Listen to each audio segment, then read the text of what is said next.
नमस्कार, आप देख रहे हैं SPN 9 न्यूज़ और आपके साथ मैं हूं क्रांति सिंह। इन दिनों देखा जा रहा है कि चुनावी सरगर्मी जो है वो ज़ोरों शोरों से दिखाई दे रही है और इस बीच में कांग्रेस ने अपना भारत जोड़ो यात्रा भी शुरू कर दिया है। ये यात्रा कन्याकुमारी से कश्मीर तक जाएगी। 3570 किलोमीटर की यात्रा के दौरान यात्रियों के लिए आराम के लिए कंटेनर बनाए गए हैं।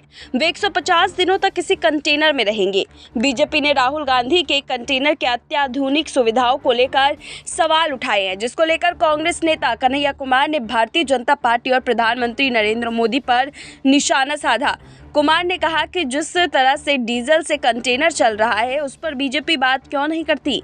बीजेपी बताए कि जिस डीजल से कंटेनर चल रहा है उसका दाम क्या है। कन्हैया कुमार ने कहा कि अगर यात्रा पर चर्चा होगी तो महंगाई और बेरोजगारी पर भी चर्चा होगी। देश के भीतर जो सार्वजनिक संपत्तियों की लूट और जो उनके करीबी दोस्तों को झूठ मिल रही है उस पर चर्चा होगी। हमको हर चीज पर GST देनी पड़ती है और मोदी जी के दोस्तों को टैक्स पर छूट मिलती है, उस पर भी चर्चा होगी। कुमार ने कहा कि यात्रा के माध्यम से इस पर भी चर्चा होगी कि अपने ही देश में अपने लोगों को आपस में कैसे लड़ाया जा रहा है, उनको बांटा जा रहा है। हम सब भारतीय हैं, हम 100% है। उन्होंने कहा कि बीजेपी 80 और 20 करती है। PM मोदी शमशान और कब्रिस्तान की बात करते हैं।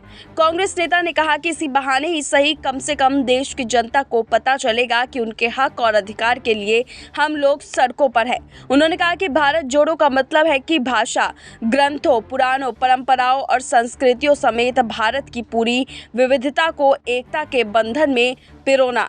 कुमार ने कहा कि हम चाहते हैं कि देश में रहने वाले 135 करोड़ लोगों के हक अधिकार की बात हो।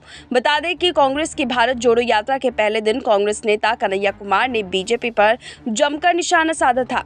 उन्होंने कहा था कि भारत को आज सांस्कृतिक तरीके से कमजोर किया जा रहा है।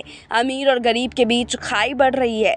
बीजेपी के जो करीबी मित्र है उनका लाखों करोड़ों का टैक्स माफ किया जा रहा है, जबकि जो आम जनता है उसको दूध, दही और मक्खन पर भी टैक्स देना पड़ रहा है।